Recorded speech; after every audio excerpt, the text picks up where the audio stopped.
I think we're live. Hello, everybody. How are we? How are we all doing? Let me check. Things are working and going in the right direction, and my hair is all over the place. But don't worry, we're gone fairly soon. But how are we? We've got quite a lot to talk about, actually. There's been quite a lot of news in Formula One this weekend or leading up to this weekend. Obviously, 3 races to go. We've got to the Qatar Grand Prix, the end of our triple header, and the first of these last 3 races in Asia. And it's come with lots and lots of news. We've got Mercedes and Red Bull to talk about. We've obviously got the championship to talk about. We've got possibly another controversial rear wing incident to talk about. We've got the 2022 grid to talk about.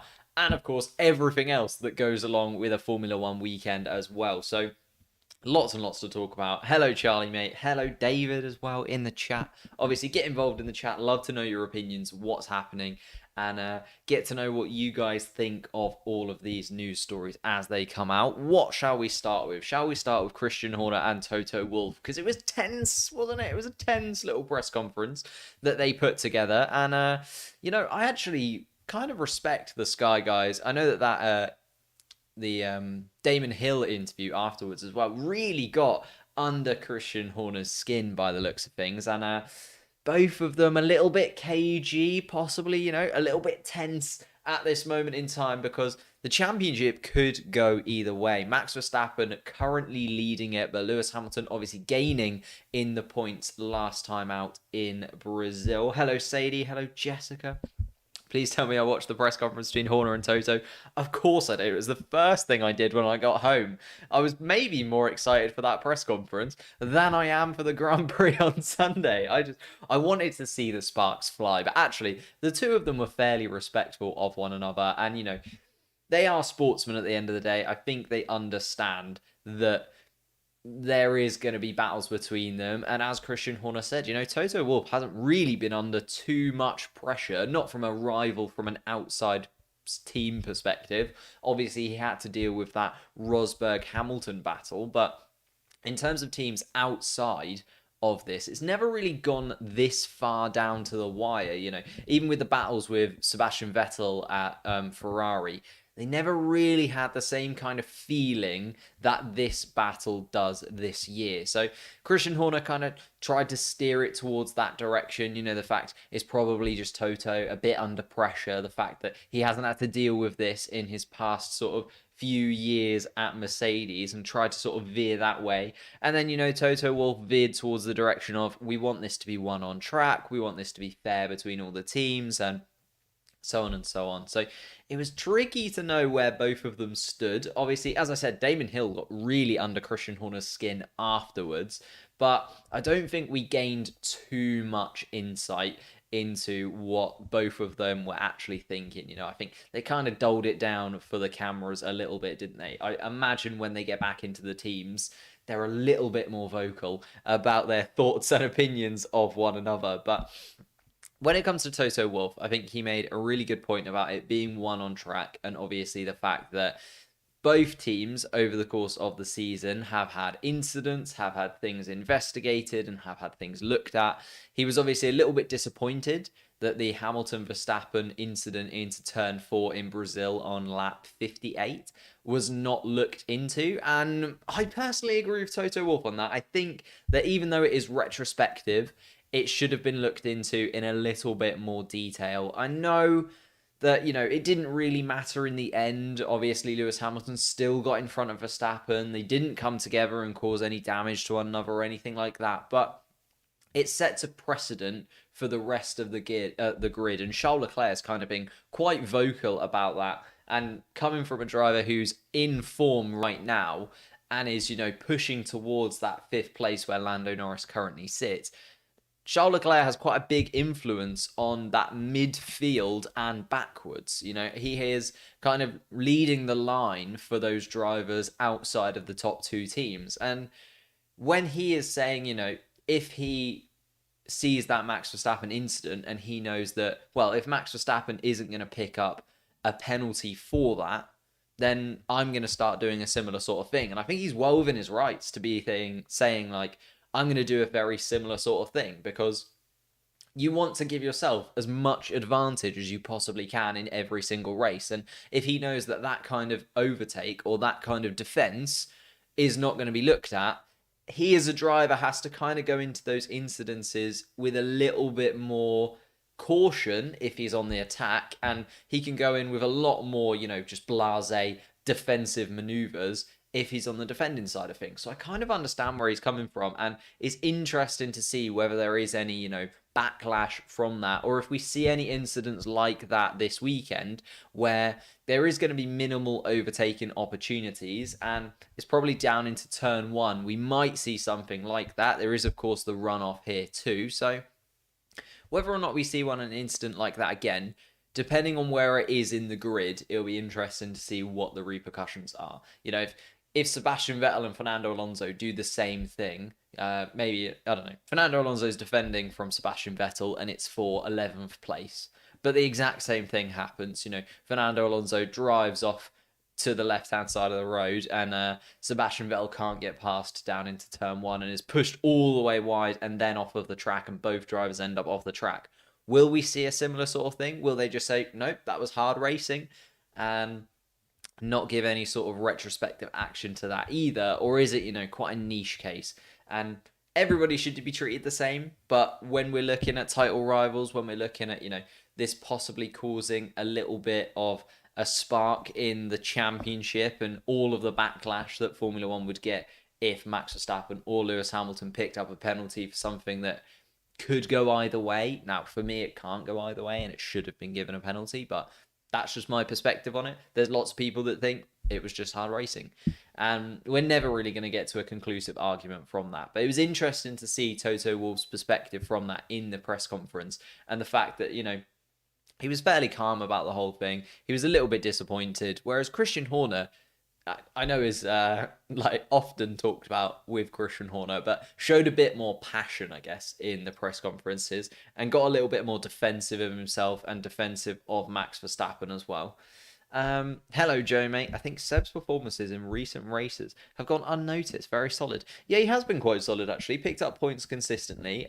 Is sort of slowly catching up to Ocon, actually. Only 8 points in it. 3 races left to go. Do I think he's going to get 8 points in 3 races? Probably not. I think that's maybe why it's gone a little bit under the radar, is he's kind of in no man's land there. Like, Lance Stroll's got absolutely no hope of catching up to Sebastian Vettel. He needs like a race win to do that, and that's just not going to happen. And Sebastian Vettel needs quite a few things to go his way if he's going to catch Ocon in front of him as well. So maybe that's why it's gone a little bit under the radar. The fact that just because it's unlikely to change anything in the championship, especially because, Aston Martin in the constructors as well, as we can see, they're kind of dead and buried as well. They're not going to catch up to the Alpines, the AlphaTauris that are sharing 5th place, but also they're not going to be caught by the Williamses or the Alfa Romeos either. So it's one of those things that, although he's been doing better and better, Sebastian Vettel, over the past 2 or 3 races, it's kind of gone under the radar because it hasn't made too much of a difference anywhere else. Talking about the constructors, though, shall we delve into the 2022 grid? Because we finally have confirmation of the 2022 grid. Just the 3 changes. 3? Am I 3? 3? George Russell is headed to Mercedes. We've got Valtteri Bottas going in the other... Oh, no, wait, 4. I forgot about Alex Albon. That is terrible of me. 4 different changes to the grid this season. We've got Valtteri Bottas and George Russell shuffling teams that are currently on the grid already. Valtteri Bottas going to Alfa Romeo, George Russell going to Mercedes, and then 2 new drivers on the grid for next season. Well, a returning driver in Alex Albon headed to Williams, and then Zhou coming in at Alfa Romeo. We were waiting for that confirmation. We were wondering, will it be Giovinazzi? Will it not be Giovinazzi? And it's not something I've talked about on the channel yet, so I figured I'd run through the whole grid and we just talk through each one. Obviously, I'll start with Giovinazzi because I am a little bit sort of... I'm not surprised, but I'm also a little bit surprised. I thought, Giovinazzi has done really well in Formula One. He's had 3 years in Formula One and he has made slow, continual progression. He has made quite a few steps forward over the last few years that has made me think maybe he could do a good job in Formula One. Now, in no way am I saying that Giovinazzi is a future Formula One world champion or that he'd even, make that step up into a top team. But I do think he could do a fairly good job at a middling kind of team like an Alfa Romeo. And I think he's done a good job this season. I think he's been very, very unlucky a lot of the time. He's missed out on so many points and opportunities to pick up points because of poor choices when it's come to strategy, just things not going his way, like safety cars or virtual safety cars not going his way. And he's made a few mistakes along the way as well. I think when you look at his points total this season, Giovinazzi is probably one of the drivers in that sort of drivers' championship where his position doesn't really reflect how well he's done. I think he's been a little bit better than his points give him credit for. But at the same time, he was, quite adamant that he understood and was quite amicable with Alfa Romeo when he sort of told that he was going to be moved on. But also made a tiny little dig, did Giovinazzi. If you didn't see it on his Twitter, he does make a tiny little dig towards Zhao and says, Formula One is about being fast, it's about being consistent, but it's also when the money comes calling, a lot of teams can't really turn it down. And it does feel like that. I know Tomo made a video about these pay drivers, and Zhao has actually cut all ties with Alpine to move to Alfa Romeo. So he clearly really wants this move into Formula One as quickly as he possibly can do, and is willing to give up, possibly the future of an Alpine drive, which would have been, in my opinion, depending on how far Alfa Romeo can step forward, Alpine look like the team that is, maybe up and coming a little bit more. Alpine have been talking about trying to get in cahoots with other teams so that they can have junior drivers involved in Formula One, a little bit like we have junior drivers for Mercedes in terms of George Russell being headed off to Williams. They kind of want to find a team that can take a junior driver for Alpine. But that's actually not the case with Zhao.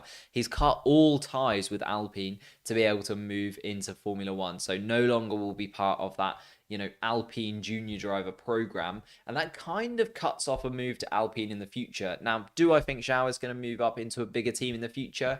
We'll have to wait and see. Obviously, we're looking at Nicholas Latifi recently as sort of the most recent driver that's come in as a pay driver and has had a few seasons under his belt now and hasn't shown great pace, let's be honest. He's always been second best to George Russell every single qualifying session apart from one, and he has always sort of seemed to dwindle in the races as well.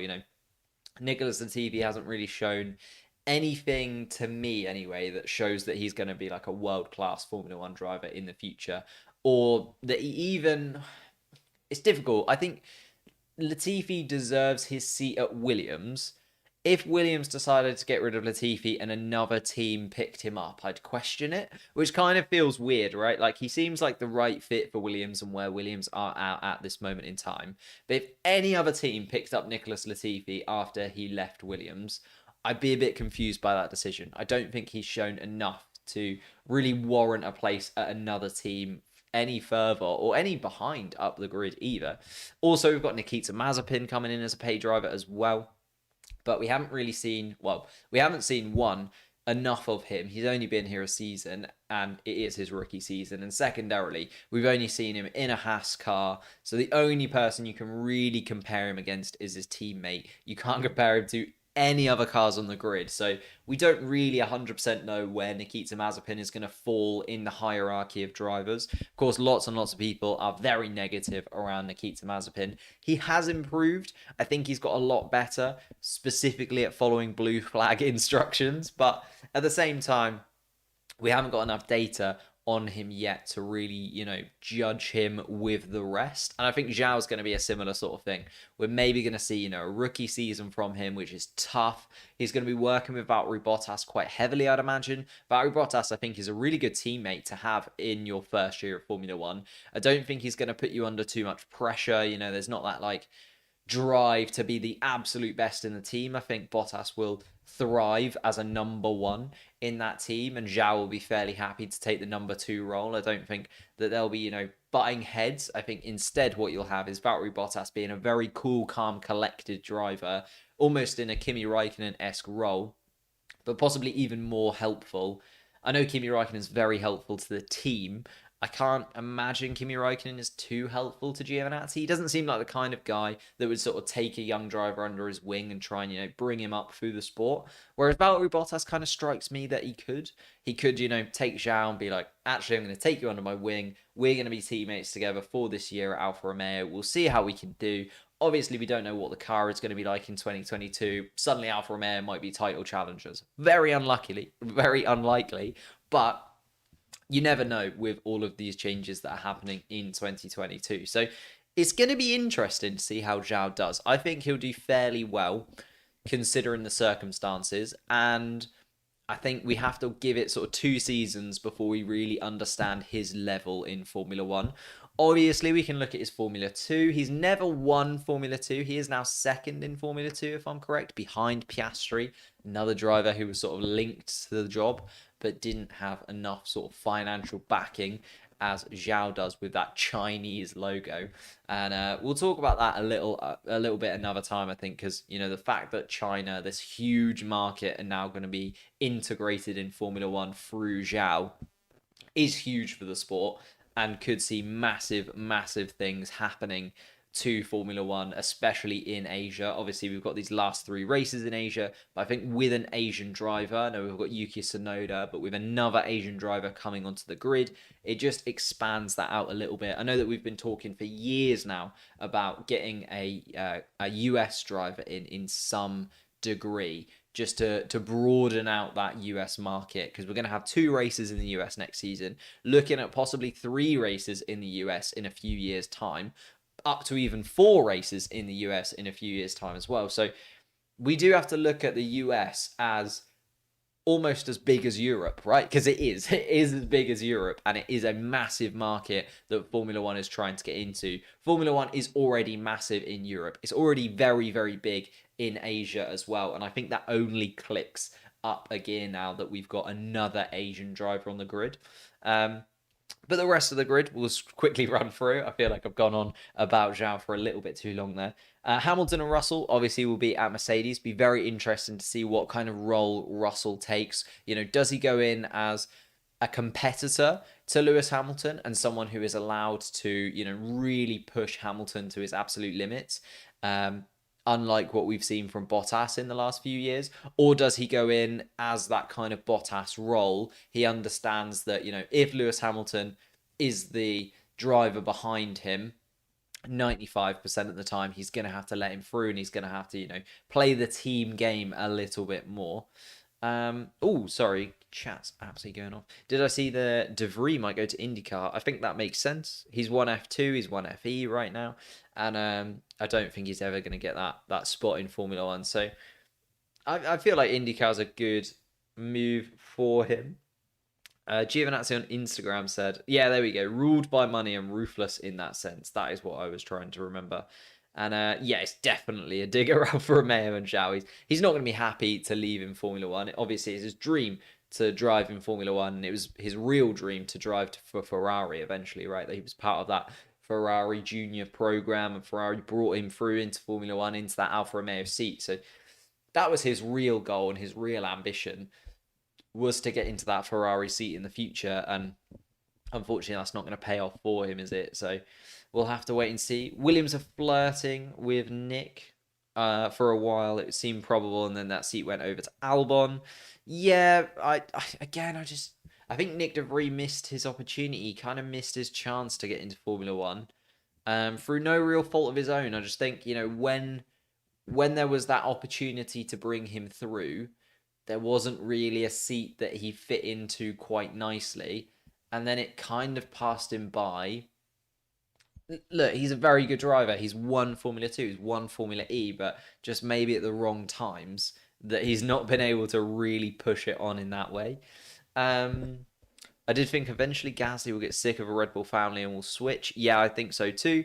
I think he'll definitely switch it up. I was kind of, earlier on in the season, I was a little bit, I don't know, maybe skeptical or a little bit forthcoming with Gasly moving to Williams. I kind of wanted that to happen. I think that would have been quite a nice step for him, especially because we don't really know what's going to happen with the grid next year in terms of where these cars are going to be, we assume it's going to be a similar sort of stack, like possibly I think Ferrari might take a few steps forward. I think Mercedes and Red Bull might struggle a little bit in the beginning just because they put in so much time into this championship.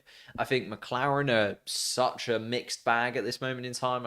I could see them, taking steps forward next year. I could see them absolutely dropping off next year, and that pains me to say. But I think it is true. Alonso and Ocon, I think Alpine have really put their eggs into this next year basket, especially with Alonso staying on for one more year. Gasly and Tsunoda staying at AlphaTauri, they're always going to be behind Red Bull. That is just the way that it's going to be. Aston Martin, I think Aston Martin need another year. I think 2023 will be more interesting to see where Aston Martin sort of shuffle into the pack. I think next year is going to be still quite tricky for Aston Martin. Williams, though, or Williams, Alfa Romeo and Haas, they've kind of put this year on the back burner to try and, emphasize that move forward for 2022. So that is where it gets very, very interesting. Those three teams have put everything that they possibly can into 2022, and we'll have to see whether that has been worth it in the long run. How do I feel about Kubica's performance as a reserve driver this year? I mean, he was pretty good in the two races. He's technically ahead of Nikita Mazepin in the Drivers' Championship. Fairly decent. Don't think he was too bad. And really want Gasly to leave the Red Bull family. Yeah, me too, to be honest with you. With Daniel's age, who won't be at McLaren for ages, Gasly might move there. I think, yes, depending on where McLaren are at. Like, McLaren could easily... I know that McLaren have been slowly progressing back up to, this point where it looked like they were going to come third in the Constructors, possibly fourth now. They've been, slowly eking their way back up the grid after some torrid years, let's be honest. McLaren fans, sort of the early 2010s through to maybe, like 3 or 4 years ago, really, have been pretty torrid as a McLaren fan, and they've been nowhere near the top where we'd maybe expect them to be. You remember, obviously, Lewis Hamilton winning a championship with McLaren. McLaren, if you look back in the years, are one of these like Formula One stalwarts, one of these driving manufacturers that continually were up there. Obviously, there's been talks about the Audi thing. I think that then came out as just being absolute nonsense. But I think McLaren are trying to take steps forward. But I could easily just see them tumbling back down again because it is McLaren. Anything could happen. And especially, and similar with Ferrari, I think Ferrari are going to be massively good next season. If we look at these like driver lineups, still... Now, do I? I think it's very, very close between Hamilton Russell and Leclerc Sainz as the best driver pairing on the grid, which seems very, very harsh on Sergio Perez. And Sergio Perez has been so good, actually. It's going to be tough. I'm going to do a video in the future ranking 1 to 10 the driver pairings, and as you can tell, I'm still sort of in debate about it. I need to go away, have a little look at the stats, but this year I have said continually Carlos Sainz and Charles Leclerc are the best pairing on the grid in this season of Formula One. I think they've been astounding, and we're now seeing that the Ferrari car is taking a little step forward, and they're looking even better still. Now, if Ferrari can push on next year, that really excites me, especially as someone who loves Carlos Sainz. I think Charles Leclerc, would be more likely the driver that they push towards the title if he, gains a bit of traction and gains a bit of a lead early in the season. But it could be very, very interesting at Ferrari next year. But yeah, these are the driver pairings for next year. I'd love to know what you think. Who do you think has the best driver pairing for next year? Because I think it's closer next year than it is this year. I think, swapping Russell and Bottas makes Mercedes a more enticing pair for me. As much as I love Bottas, and as much as I think Bottas is an excellent driver, I don't think he's got the raw talent that someone like a George Russell has. And I think that will really help to push Mercedes on in the future. Sergio Perez has come on pretty well. Max Verstappen obviously could be a World Drivers' Champion by then. I've talked about Charles Leclerc and Carlos Sainz so much. I think they're incredibly good together. Lando Norris has had a really good season, started to tail off.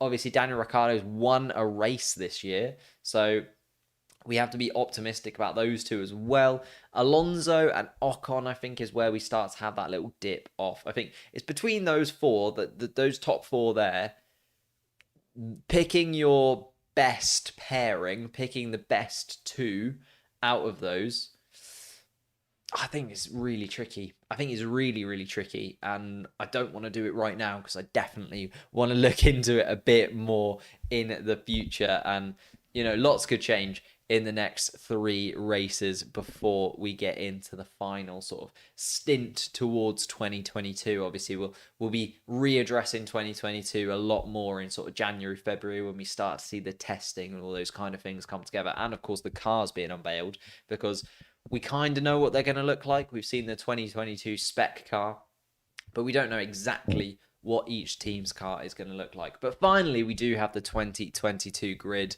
How do you feel about Giovinazzi? Are you happy? Are you sad to see him go? Do you think he'll come back into Formula One at any point? Obviously, he's headed over to he's headed over to Formula E, isn't he? He's headed over to Formula E. And I think he could do pretty well in Formula E. I think we could do quite a few things in Formula E. Did Lando fall off last year as well? I'm a new fan to this. Yeah, he did fall off last year. I talked about that in my Lando video. It's sort of the second year in a row where he's dropped off towards the end, because he was ahead of Carlos Sainz for the entirety of last season, really. It was only the last sort of 3 or 4 races where Carlos Sainz then jumped up the rankings and overtook Lando Norris. I can't remember the exact numbers now. I'll link the video about Lando Norris in the description, but I hope that this is more of a coincidence, that it's both years the McLaren car kind of hasn't looked too great towards the end of the season, other than Lando, sort of dropping off towards the end of a season, especially because last year we only had 17 races and this year we've got 22, and it has kind of been from that sort of 17th race realistically. Well, Russia as well. No, I don't think this is a pattern that we're going to see. I think Lando Norris is more than capable of putting together a full season's worth of races. I do think the McLaren car has just dipped off a little bit, and that kind of shows in the Constructors' Championship as well. Ferrari have been able to put together some performances recently which have been really, really exceptional. They've shown their pace and they've brought upgrades and they've done better and better as the season has progressed. So I think Ferrari are just in a position now where they've done really well in the last few races. McLaren have kind of dipped off, and the massive amount of points that Lando Norris was able to accrue, especially over the first half of the season when he was picking up podium after podium. And then obviously we had the race win as well for McLaren, a 1-2. But the consistency from Ferrari is starting to now drag them in and push them away, right? Like, I think halfway through the season, if you were going to pick who's going to come third in the Constructors, I don't think anybody would have said Ferrari over McLaren, to be honest with you. But they have improved and continued being consistent as well. Like, both drivers just always score points. And that has gone from both drivers scoring points being, I don't know, like 7th and 8th or 7th and 9th, to both drivers scoring points and being 4th and 5th or 4th and 6th. Like, they've taken that step up and they've sort of shifted the McLaren boys behind. And now McLaren are still picking up points fairly consistently. Obviously, Daniel Ricciardo didn't finish last time out in Brazil, but Lando Norris managed to pick up 1 point. And I think that's the difference now. Lando Norris did really well to pick up 1 point. Obviously, also had a puncture at the start of the race. It really wasn't a great weekend when it comes to the McLaren point of view, but I think Ferrari are clear now. I think Ferrari will keep that lead. Obviously, there's mathematically there's no chance of them catching up to the teams ahead. So I think Ferrari will just settle in third place. I think the real battle in the championship, obviously apart from Mercedes and Red Bull at the top, is Alpine and AlphaTauri. They're on equal points heading into the last 3 races. Pierre Gasly is looking better and better and better. But Alonso and Ocon are always there and thereabouts, aren't they? You know, if you're going to pick two sort of midfieldy drivers outside of those top four, if you're going to pick two midfieldy drivers that you reckon will get into Q3 and finish in the points, like Alonso and Ocon are a fairly good bet 98% of the time, I'd say. And I picked that statistic out of the thin air. I don't know where 98% came from, but 98% of the time, Alonso and Ocon are pretty much in the points, and they're very consistent as a pairing. And therefore, I think this battle is going to go down to the wire. I think Yuki Tsunoda really does struggle in that AlphaTauri at the moment. It was sort of slowly coming towards him. And then he had that incident in Mexico. I think maybe, you know, knocked a bit of confidence out of him again and has just sort of dropped back just slightly. Didn't look too great in Brazil. I'm hoping that this track kind of suits him a little bit more, but we'll have to wait and see. But I'm very interested in that Alpine AlphaTauri battle, mainly as a Gasly fan, but also because I think it's, you know, whether or not Gasly's exceptional performance can outdo the consistency and the maintained quality of Alpine. You know what I mean? It's whether one driver effectively, because if you look at the Drivers' Championship, Pierre Gasly is not carrying this AlphaTauri team, but it's pretty heavy on his back.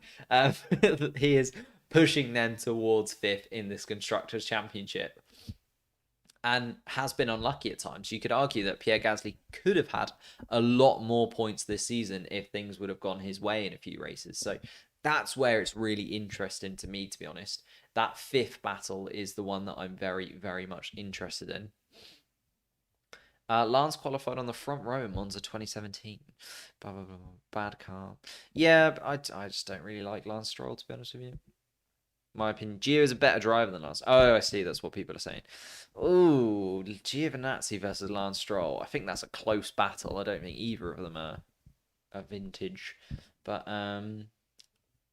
yeah, I think Lance Stroll just edges it for me. Obviously, he's got that pole position in his locker as well. Yeah, I'm not so... but also has had a better car in general, right? Think about that Racing Point car last year. It was very good for the first sort of bit of the season, wasn't it? Yeah, it's close. It's close between those two, to be fair. It's close between Giovinazzi and Lance Stroll. One more thing we've got to talk about, believe it or not, we've still got stuff to talk about. There's a lot going on in Formula One at this moment in time. Is the track, because we've never been here before. We've never been to Qatar beforehand, and there's not really a lot to go off of.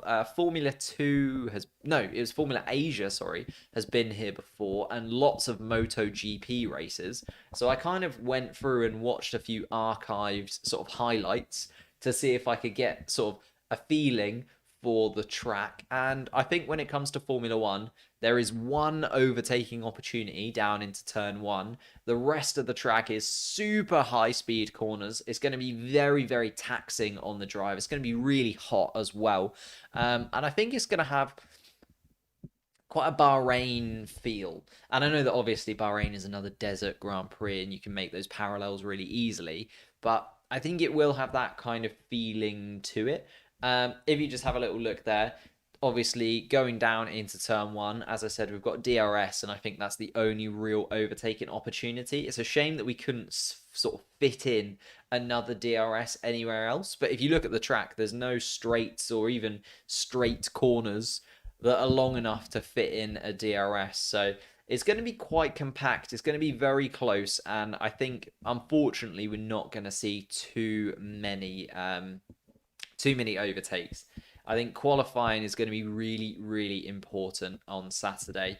And I don't think we're going to see many drivers make up very many places, which is why, you know, drivers that are taking engine penalties and so on decided to try and take it last week if they could, or even the week before, because it looks like it's going to be very tough to overtake here. Taking you through the first sector down into turn one, you want to probably be on the inside if you can, because... Oh, sorry, if you're going to try and overtake, you want to try and cover off the inside, because going down into turn two, you're then on the outside. So it's going to be tricky because you can sort of cut back quite a bit. Then sort of two 90-degree right-handers into sector two, some sort of curvy quite high speed corners in sector 2, especially towards that sort of second half of sector 2. You've got kind of hairpinny corner to begin with, and then the rest are quite high speed. And then sector 3, I think we're going to see that top line speed is going to be very important, but again, there's not enough of a straight, like not quite enough of a straight in there for a DRS zone. But still, I think if we're going to try and sort of put the put the sectors into who's going to be better, I feel like the first couple of sectors are very Red Bully, apart from possibly, the first sort of straight down towards turn 1. The rest of it feels quite Red Bull, high speed corners, quite high downforce. And then the final sector feels fairly Mercedes. Although that sort of idyllic world of looking at whether a track is Red Bull or Mercedes has fallen apart a little bit this year, because both cars have just come out of nowhere at times and have been very, very good. But yeah, it's going to be very interesting. As I said, we don't have much to go off of here. It's actually Nico Hülkenberg who holds the track record round here.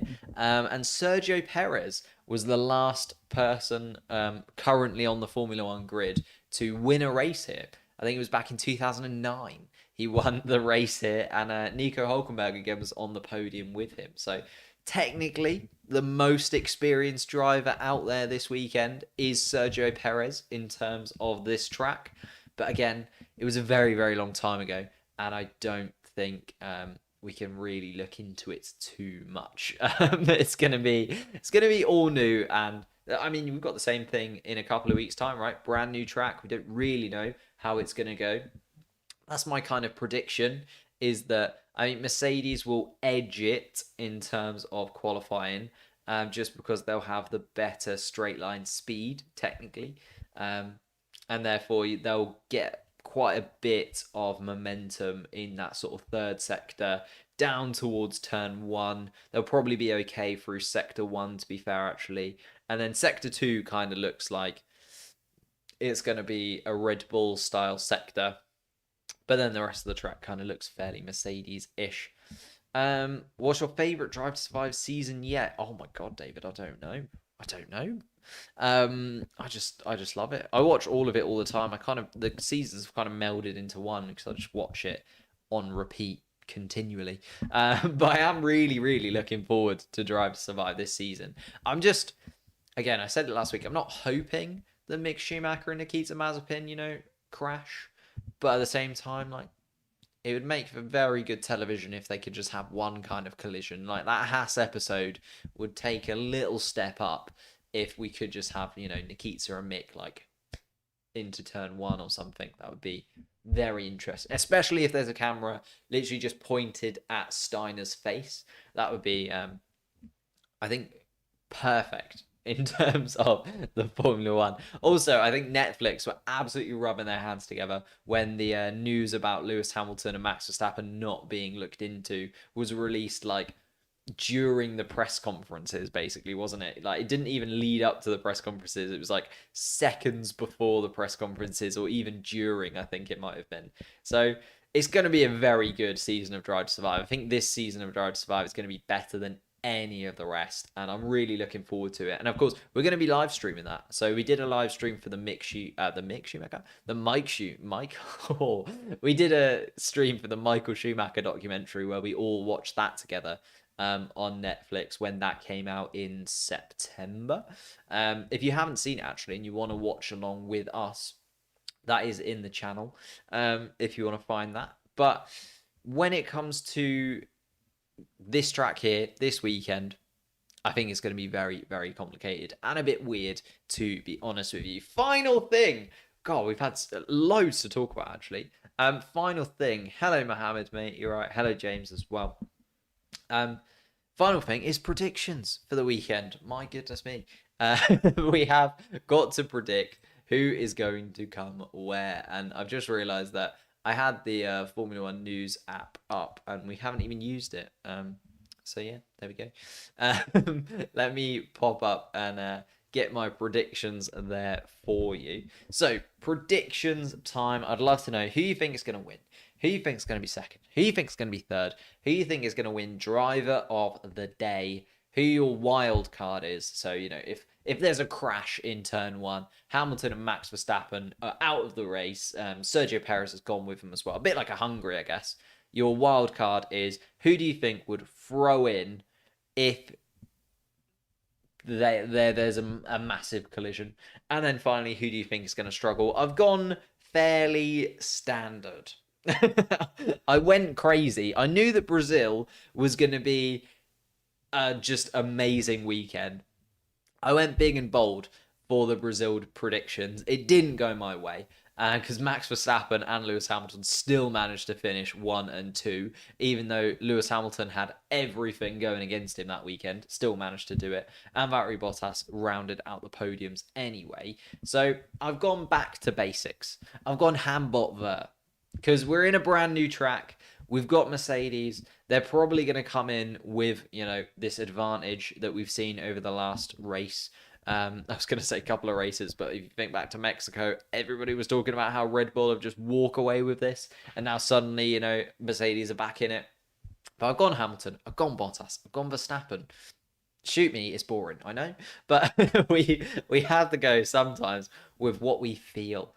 I've gone for Charles Leclerc, driver of the day. I think he has just been so good over the last few weekends. Like, I'm just impressed beyond belief with Charles Leclerc in that Ferrari. He's just always the sort of third or fourth driver, or sort of third or fourth best driver out there every single weekend. Like, he just is the next best, isn't he, after those front two teams. So he's just very, very good. And I've gone for Charles Leclerc as best driver. I think we might see him, qualify in and amongst it and make up a few positions, maybe put together a little bit of a show for us. And I think he's probably going to overtake Lando Norris in the Drivers' Championship as well, which I hate to say because I'd love to see Lando Norris hold on to that 5th place. And obviously, I'd love to see McLaren pick up some points, but I think it's going to go Charles Leclerc's way, to be honest with you. I've gone for Pierre Gasly wildcard. It's my birthday. I'm going to put my favourite driver in there.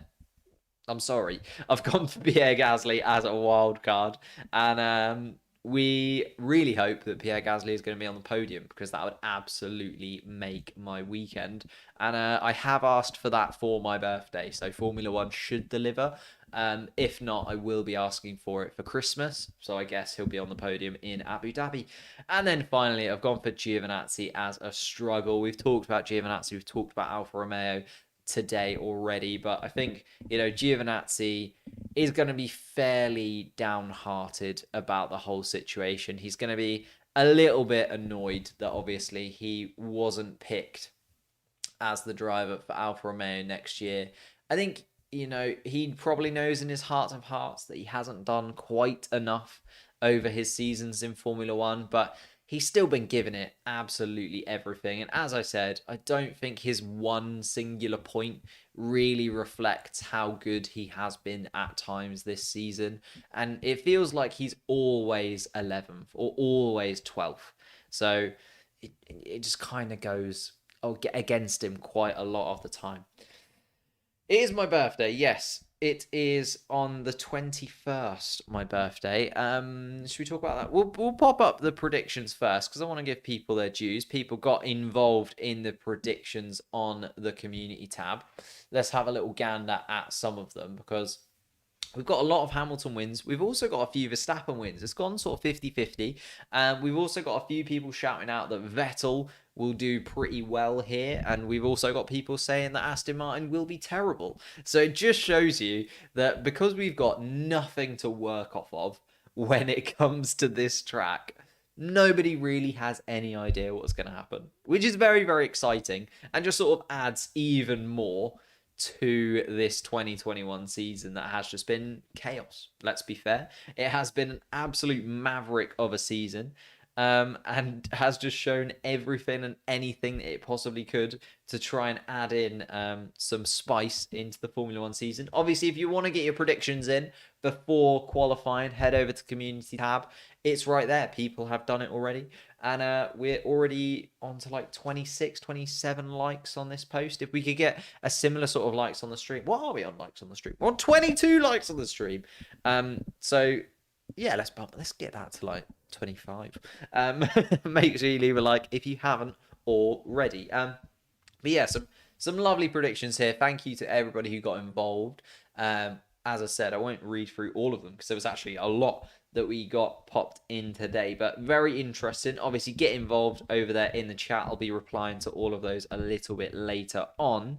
And as I said, the predictions are here, there, and everywhere because people are just very unsure about what this track is really going to bring. It's going to be, fairly warm, but it is a night race. It's going to be dusty and sandy. So is it going to, really mess up the tyres? The tyre degradation is going to be massive because nobody has driven here in forever. It's going to be really weird because the tyre deg is going to be huge, right? Because we're going to have the hardest compound of tyre for this weekend, but also we've got the dust and the sand, which is going to settle overnight, especially towards the race. We're going to have lots and lots of mixed temperatures. It's going to be very warm, but also, dark and is during the night. So it's going to have that balance of temperatures where the track is going to be incredibly hot, but the air temperature might drop quite considerably. And then just the fact that nobody's driven on the track in so long, especially not in Formula One style conditions, it's going to add to the degradation on this track quite considerably. So we don't really know what's really going to happen. And I think that just adds more to this race where I think it's going to be a two-stopper. I know lots of people have said that they think the cars might be able to get away with a one-stop because they're on the really hard compounds of tyres, but I think it might be a two. I think the tyre deg on the weekend is just going to be a lot higher than we're really expecting. And I think most people will go for a two-stop strategy, but that is just my very, very, vague look at things. And we absolutely smashed it. 28 likes. Thank you. Final thing before I leave you is, of course, the birthday giveaway. A few people have just mentioned it in the chat. It is my birthday on Sunday, and that is why we are doing a giveaway of £100 worth of Formula One merch of your choosing from the official Formula One website. So head over to the Formula One website. Have a little look. If there's anything that you fancy on there, is there a McLaren hoodie? Is there an AlphaTauri hat? Is there a Ferrari jacket? Is there a Mercedes top? Whatever you'd like, have a little look around, see what you want. Enter by going over to the community page, hitting the link on the £100 giveaway. There's 5 different ways to enter. You're automatically entered if you subscribe to the channel, if you're on Twitter and you follow me on Twitter, if you follow me on Instagram, if you get involved on Twitch, and if you retweet the tweet that went out to sort of announce this £100 giveaway. All of those are ways to enter. And obviously, if you enter once, then you have 1 chance of winning. You want to double your chance of winning, enter twice. You want to quintuple your chances of winning, make sure you enter all 5 different ways. And that just maximizes your chance of getting picked. But we are going to link that, we're going to choose that winner on Sunday. So the competition entry does end on Sunday. We'll pick a winner on Sunday, possibly live on the stream if I can get that working fully. But make sure you leave your details so I can get in touch with you as quickly as possible and obviously get you that £100 worth of merchandise to celebrate not only the stream, not only my birthday, but also possibly 5,000 subscribers. We are edging ever closer still. And last weekend massively spiked our subscriber count up towards 5,000. Thank you to everybody who is new. Thank you to everybody who's been involved for the whole time. As I said, good luck in the competition. I cannot wait for this Grand Prix on Sunday. I think it's going to hold, again, some twists and turns that we are just not expecting in 2021. Max Verstappen, Lewis Hamilton going wheel to wheel. Will they keep it on the track this time? We'll have to wait and see. Thank you so much for watching. Leave a like, subscribe, and I'll see you tomorrow.